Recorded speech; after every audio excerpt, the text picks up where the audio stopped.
Sebuah mobil minibus terbakar di ruas tol kilometer 486 Boyolali, Jawa Tengah. Para pengendara panik melihat api kian membesar. Minibus terbakar saat melintas dari arah Solo menuju Semarang. Awalnya keluar asap dari bagian mesin mobil. Pengemudi dan 3 penumpangnya berupaya keluar menyelamatkan diri. Itu tiba-tiba api itu muncul. Dari mana? Bukan api ya, asap. Asap muncul di depan itu. Jadi kalau mobil itu keluar asapnya terus di kabin kok bau. Nah, mulai dari situ indikator ECU nyala, terus tak rem itu nggak bisa. Terus sudah langsung yang nyala, yang bisa itu tak handrem, terus tak rating kiri, pelan-pelan tak inggirin ini sampai TKP itu. Satu mobil pemadam kebakaran dikerahkan ke lokasi.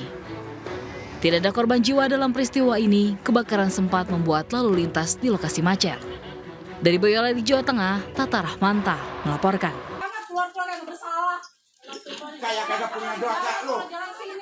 Minggu siang, warga Gang Musola Ujung Menteng Cakung, Jakarta Timur menggeruduk rumah terduga pelaku pelecehan seksual terhadap 7 anak. Terduga pelaku berinisial IK dilaporkan para orang tua korban ke polisi karena diduga melakukan pelecehan seksual terhadap anak-anak mereka. Warga geram, IK masih saja beraktivitas seperti biasa meski sudah dilaporkan. 7 anak diduga dilecehkan lansia ini dengan iming-iming diberikan koin untuk bermain capit boneka.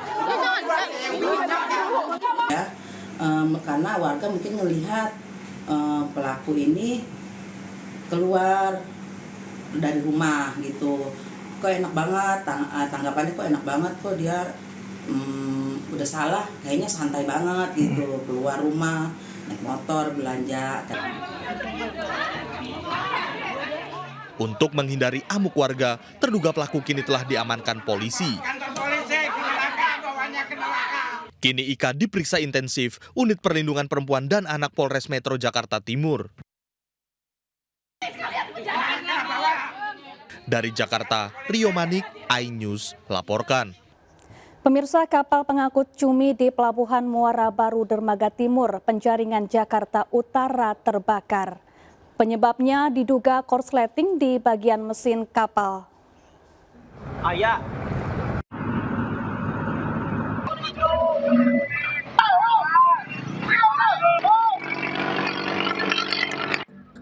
Kobaran api membakar sebuah kapal pengangkut cumi di Pelabuhan Muara Baru, Dermaga Timur, Penjaringan, Jakarta Utara.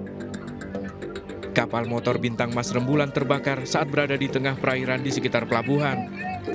Kapal kemudian ditarik ke daratan untuk memudahkan pemadaman. Api diduga terjadi akibat korsleting di bagian mesin kapal. Awal kebakaran itu posisi ada di tengah, kemudian ditarik oleh kapal Antasena ke pinggir untuk memudahkan pemadaman. Dan untuk dugaan dari kebakaran sendiri yaitu dimungkinkan dari korsleting listrik dari mesin. Tak ada korban dalam kejadian ini, api baru bisa dipadamkan 1 jam kemudian setelah 3 unit pemadam kebakaran dikerahkan ke lokasi. Dari Jakarta, Sofyan Firdaus, iNews melaporkan. Pemirsa, media sosial diramaikan video unggahan AA Gim yang mengeluhkan maraknya muda-mudi nongkrong di minimarket sebelah Masjid Darut Tauhid hingga tengah malam. Petugas Satpol PP Kota Bandung kemudian menyegel minimarket tersebut karena tidak memiliki izin. Suasana jam 12 malam. Video unggahan dari AA Gim ini viral di media sosial. Dalam rekaman, AA Gim mengeluh keberadaan minimarket di sebelah masjid yang diramaikan muda-mudi hingga tengah malam. Selain mengganggu, teguran dilakukan karena lokasi tempat mereka nongkrong berada di lingkungan pesantren.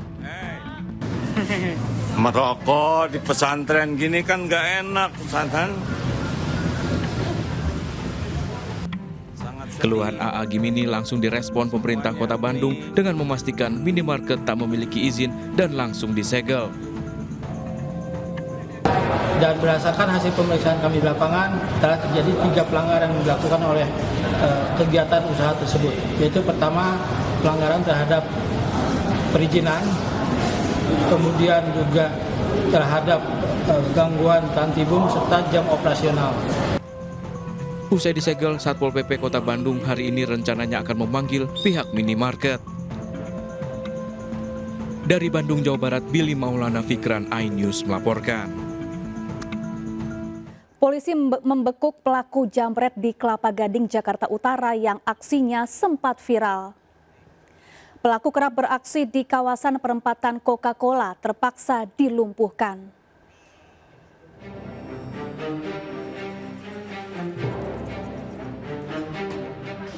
Aksi jambret handphone dari dalam mobil ini terjadi di Jalan Yosudarso, Kelapa Gading, Jakarta Utara, sempat viral di media sosial.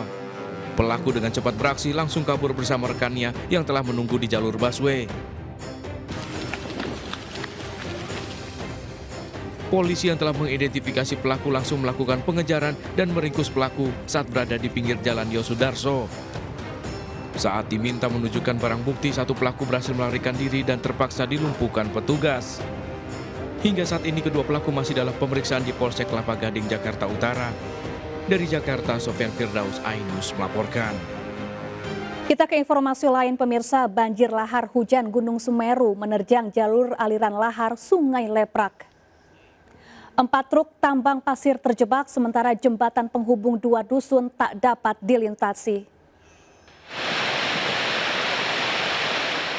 4 truk tambang pasir terjebak di tengah terjangan banjir lahar hujan Gunung Semeru di aliran Sungai Leprak, Desa Jugosari, Candipuro, Lumajang, Minggu sore. Material banjir lahar hujan Gunung Semeru berupa pasir dan bebatuan menerjang 4 truk tambang pasir. Beruntung keempat sopir truk berhasil menyelamatkan diri keluar dari kabin. Banjir lahar hujan Gunung Semeru terjadi setelah wilayah puncak Gunung Semeru diguyur hujan deras. Keempat truk awalnya akan menyeberangi jalur aliran lahar Sungai Leprak usai menaikkan muatan pasir. Namun karena banyaknya truk yang antri untuk menyeberang, truk yang berada di barisan terakhir diterjang banjir lahar. Ada info atau nggak sempat? Sebenarnya tuh ada, tapi berhubung itu yang depan itu pas macet, Antri gitu. dia antri.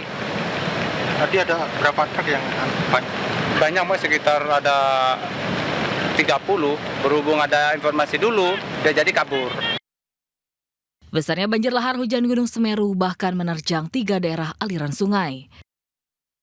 Bebatuan besar menutup hampir seluruh badan jembatan.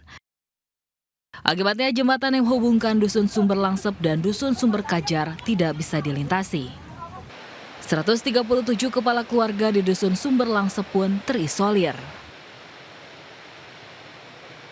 Dari Lumajang, Jawa Timur, Yaya Nugroho, iNews melaporkan. Hampir 200 warga korban tanah bergerak di Desa Cibeduk, Bandung Barat masih bertahan di pengungsian. Warga berharap segera direlokasi dan mendapat pembantuan hunian baru. Allahu Akbar, Allahu Akbar, Allahu Akbar, Allahu Akbar.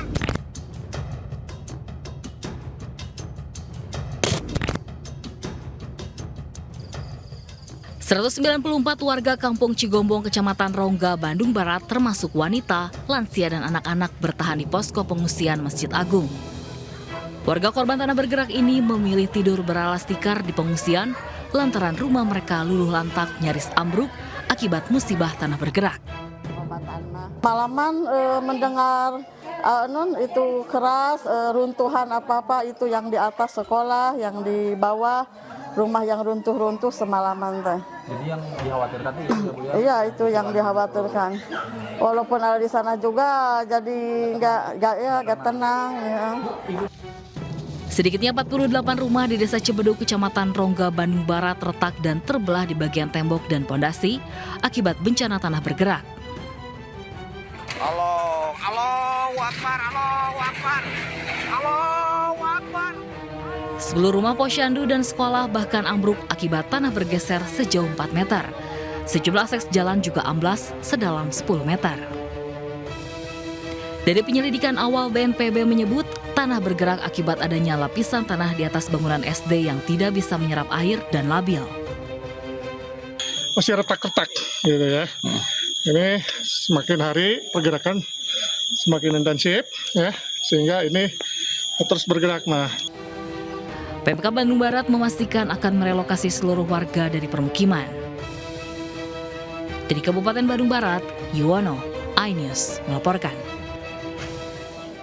Pemirsa, jelang Ramadan, harga bahan pangan makin mencekik. Harga daging ayam di atas Rp40.000 per kilogram. Sementara harga cabai melejit hingga Rp100.000 per kilogram.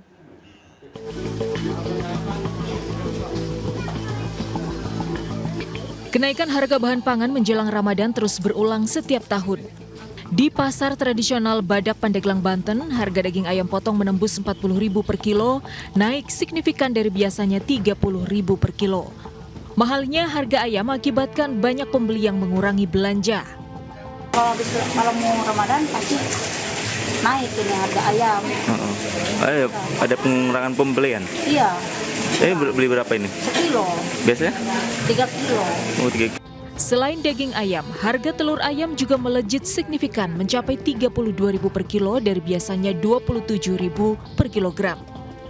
Tidak hanya harga bahan pokok, harga-harga bumbu dapur juga naik serempak, terutama berbagai jenis cabai dan bawang. Di Pasar Modern Cibadak, Sukabumi, harga cabai merah besar kini tembus Rp100.000 per kilogram. Cabai merah keriting Rp80.000 dan cabai rawit domba Rp90.000 per kilogram. Menurut pedagang, harga cabai melejit Rp30.000 per kilogram dalam sepekan terakhir. Pedagang pun mengaku tidak berani menyetok cabai dalam jumlah besar karena sepinya pembeli. Harga melambung terus. Harganya berapa cabai itu? Cabai Rp100.000 sekilo. Kan saya catering, jadi berasa banget gitu. Gimana ngambil keuntungannya ya? Selain cabai, harga bawang merah dan putih serta sejumlah sayuran juga terus naik. Tim Liputan iNews melaporkan.